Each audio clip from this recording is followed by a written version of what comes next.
The book I'm going to talk to you about today is actually one of a trilogy. The first one is called Regeneration, Pat Barker, quite a well-known author. This series is about the First World War, the senselessness of war, and conscientious objectors, which are not pacifists. And if you're at all familiar with First World poetry, the words Sigrid Sassoon and Wilfred Owen will say something to you. The main character of the first book is somebody who is a conscientious objector. He comes back from war. He is not suffering from post-traumatic stress disorder.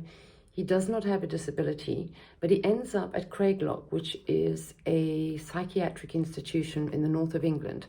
And they are there to assess him and hopefully label him as psychiatrically sick or psychologically sick, that he doesn't have to go back to war. But he's a completely honest person, and he is not ill, but he just does not support the war, and he thinks that politically the politicians have it all wrong. So that's what they call, that's the difference between a pacifist who just doesn't want to go to war at all. He's quite prepared to go back. And so the book kind of follows the thread between the psychologist, Dr. Rivers, and the main character, Sigrid Sassoon. It's also a movie, by the way, and also a good movie as well. And one of the other characters who truly is ill at Craiglock. I mean, this guy really has post-traumatic stress disorder times 10. And in the follow-up books, The Ghost Road and Eye in the Storm? The Eye in the Door, sorry. They follow one of the other main characters who is at the psychological institution and who really is sick and who shouldn't go back to war.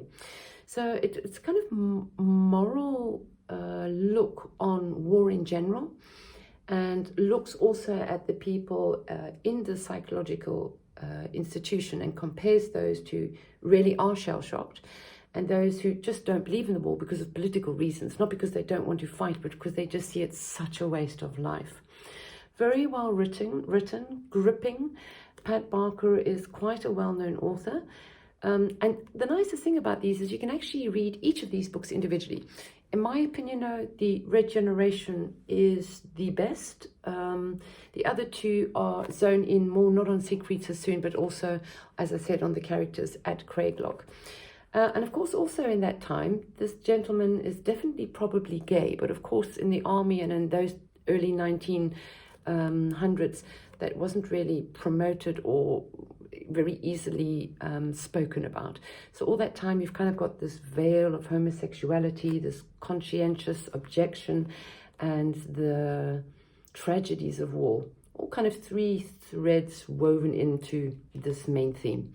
Anyway, absolutely worth reading and or watch the book. But as I said, you can read each of these either on its own or as a trilogy. But I think Regeneration is the best. But the other two also definitely worth reading. So The Ghost, I can't get it right now, The Eye in the Door and The Ghost Road.